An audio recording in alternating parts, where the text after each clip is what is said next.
Hey everyone, this is Kevin from thechesswebsite.com, and today we're continuing our coverage of the 1971 Candidates Tournament between Petrosian and Bobby Fischer. Winner of this match does go on to face Buddy Spassky in the 1972 World Chess Championship. Game 1 and 2 were fireworks. Bobby Fischer came out in Game 1 with the white pieces and got the victory. And then Petrosian came back in Game number 2 with the white pieces and got the victory. That was Bobby Fischer's first loss. He had played 13 games in a row and won every single game up until that point in the Candidates tournament. And then he did face defeat in game number 2. So getting on to game number 3, Bobby Fischer again has the white pieces, looking to start to pull away in the series. Petrosian looking to right the course here with the black pieces. So we'll go ahead and get started. E4, pretty common from Bobby Fischer. But then E6, we see the French defense, not something that Bobby Fischer goes up against all that often. Continues normal play here. D4, D5, and then after knight to C3. Black really has two options. Could go with the winner with bishop to B4, or could also just go with the pretty standard classical, and that is knight to F6. He went with the classical here, knight to F6, and then bishop to G5, preparing for the pawn to come E5. Couple ways to really combat this. One is just to play bishop to E7, and then later you can bring your knight to D7, but decides to just go ahead and take this material here in the center of the board. And then after the knight takes here on E4, bishop E7, there is an exchange in the board, and then Petrosian decides to take with his pawn. And most of the time I see, especially nowadays, players will take with their bishop. They don't want to have double pawns here on the F-file, give up the support in front of the king if they decide to castle on the king side. This does give up the bishop pair, but both sides will have one bishop gone, so it doesn't matter if they take here on F6 and the queen recaptures. You could then come knight to F3 here, defending the pawn, or if you wanted to just play pawn C3, you have that option as well. But Petrosian had other ideas. He wanted to hold on to his bishop pair, so he decided to go ahead and take with his pawn here on F6.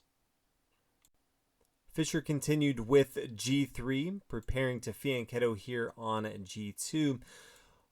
And this really, to me, looks like he expects Petrosian to castle on the queen side. And so he's just lining up all his material to point to the queen side of the board. This setup right here from Petrosian does not look like he's looking to castle on the king side. So this gives him some options as far as getting his knight involved into the game, where it doesn't block off some of his additional squares for his queen. Or his bishop, if he brings it over here to E2, also protects the pawn here on D4. So lots of things going into this move with G3. We have F5 attacking the knight. Knight comes back here to C3. And then bishop to F6, just attacking the center of the board here. Knight to E2, as we talked about, wants to bring his bishop here and not have that blocked off by his knight here. Knight to C6, just adding pressure on the pawn on D4. There's kind of two ways to defend this. One is to push forward with D5. The other one, which is not nearly as good, but that is to bring the queen to D3. So if there was an exchange, maybe knight takes, then you could play castle to the queen side, and now you have an additional attacker on the center of the board. Your opponent has a bishop and his queen protecting it, and now white has both the knight and the queen and the rook attacking the square right here. But Bobby Fischer decides, yeah, I don't want to go ahead and do that. I still want to have the option to castle on the king side. He decides to go ahead and push forward with pawn to D5. There's an exchange in the middle. After the knight takes, the bishop comes down to B2, and then bishop G2. And it looks kind of odd if you just look at this and say, wow, you know, this bishop right now is not really attacking anything, and this bishop can just take this rook here on A1. This would be a trap. This is not something that Petrosian should take here. If he does, the queen is going to take on A1, and it just has so many threats. It's attacking this rook here on H8. So we can go over the different variations of how Petrosian in this spot would respond. The first one is he can castle. King is not under attack here. It doesn't matter if your rook is under attack. You can still castle through this here. And so from here, we could see knight to F6. This is check. This is also being defended by the queen here on a1. So the king has a couple options. If he comes to g7, well, this is going to lose. This is going to be checkmate. There's no way to avoid this. Doesn't matter where he really goes, but eventually this will be checkmate. Now, if he doesn't come up, if he comes to instead h8, the other option that he has here, well, now bishop takes on c6.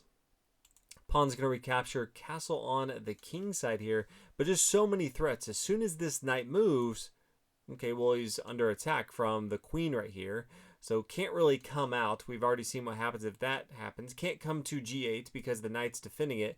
This queen is defending the knight, so the queen can't really do anything, and there's no other minor piece to really get this knight off the board. So that's going to be a tricky spot. Now, if instead we come back and say, let's not going to castle, but let's just bring the rook to g8. Well, you can probably clearly see right away, knight to f6. This is forking the rook, check right here on e8 as well. If the rook just swings over to f8, still a problem to deal with the knight to f6. This is check, forcing the king to move here. Even after you castle on the king side, you can tell this king is in a world of hurt. White can just attack it the rest of the game. It's in the center of the board. White has ample material and opportunity to attack for giving up the rook for the bishop there. So if we come back into board state, we can see not going to be a good move if the bishop takes here on a1. So instead, Petrosian decides to go and castle on the king side. Bobby Fischer also decides to go and castle on the king side, and then the bishop comes back here to h8. Recognizing, yeah, this rook here on a1 is a trap, and I need to start protecting my king side. Does not have as much protection as Petrosian would like here. Knight to f4, getting this knight involved into the board state. Also just trying to attack on the king side of the board. After knight to e5, we see queen h5, and you can start to see what Bobby Fischer's looking to do. He sees weakness. He's starting to attack. Petrosian trying to block that off as much as possible.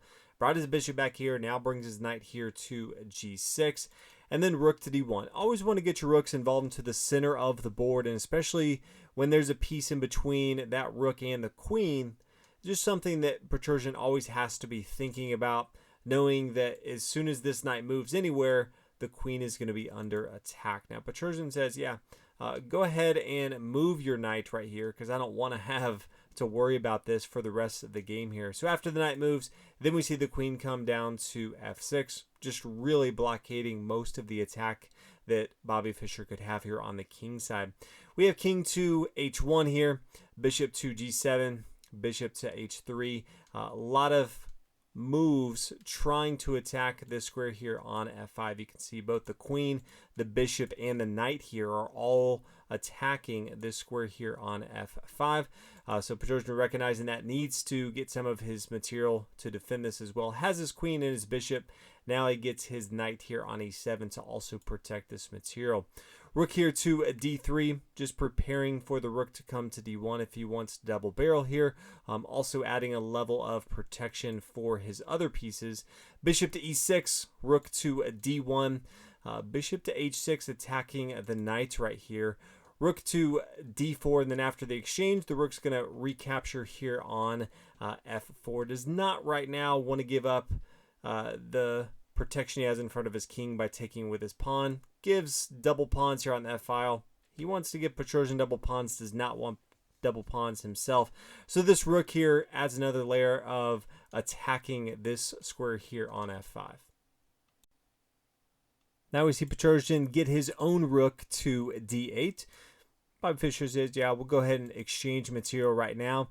And then Bobby Fischer makes the first stab at this square here on f5. Not the worst thing from Petrosian. He doesn't want to have double pawns here on the f-file. He exchanged with his knights. Knight comes up here.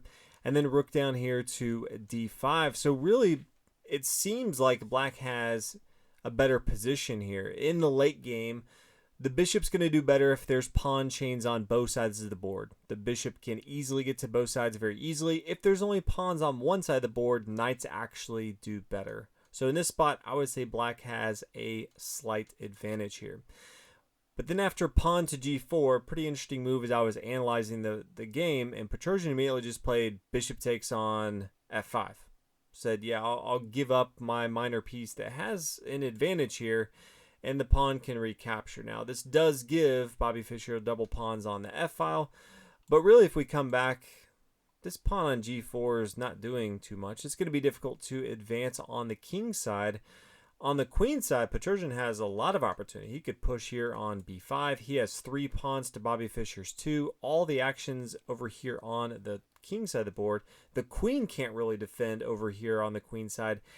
And this bishop can easily defend everything that's going on over here. So I think there was some opportunity for black in this position to try to push a little more than just exchanging his better minor piece here on f5. But he does. Bobby Fischer recaptures here.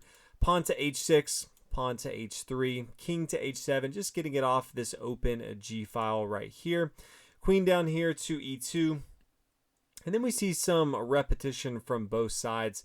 It kind of looks after the queen comes down here that the rook can just take here on f5 because it's only protected by one piece. The queen's obviously not going to take here. That would just be a ridiculous move from black. But the rook can't also take. And the reason for that is queen to e4. And this is going to be a drawn game because black pretty much has to bring his king to g6. If he doesn't, he's going to lose material here on this f-file. But as soon as he brings his king to g6, then Bobby Fischer is going to play rook to g4. The rook can't move because it's being pinned down by the queen here. And the king only has one move. It's going to come back to h7, and then Bobby Fischer is going to play the exact same thing. Rook to f4, and then the king's going to come to g6. So, yes, can't really take the pawn here on f5 after the queen comes down. So instead, looking for another move, queen to e5. Could just take the material, but Bobby Fischer says, yeah, that's not really what I'm looking to do. Queen to h5. I'm threatening the pawn up here on f7. What are you going to do? And we just see some repetition back and forth. No one is able to do anything. And so after 34 moves, we do have a draw. So the first draw in the match, we do have Bobby Fischer with 1 win, Petrosian with 1 win, and a draw. But Bobby Fischer, first game that he has played where there was not someone with a win. Which is kind of crazy after 15 games into a tournament with the best players in the world, that this is the first one that he's played where someone did not come out with a victory. But Petrosian's got to be feeling good. He first game came in, lost to Bobby Fischer. Everyone was probably pretty stunned. Then he came back, won, and then he just played a very good game with the French defense and the black pieces. And he will come back in game number 4 with the white pieces. But thank you guys so much for watching the coverage of the 1971. Taking a look back at one of the more historic Canada's tournaments, knowing that we have the own Canada's tournaments coming up here at the beginning of 2020. I thought it'd be nice to look back at some of the more memorable Canada's tournaments in the past. So thanks for watching. I'll see you guys in round number 4.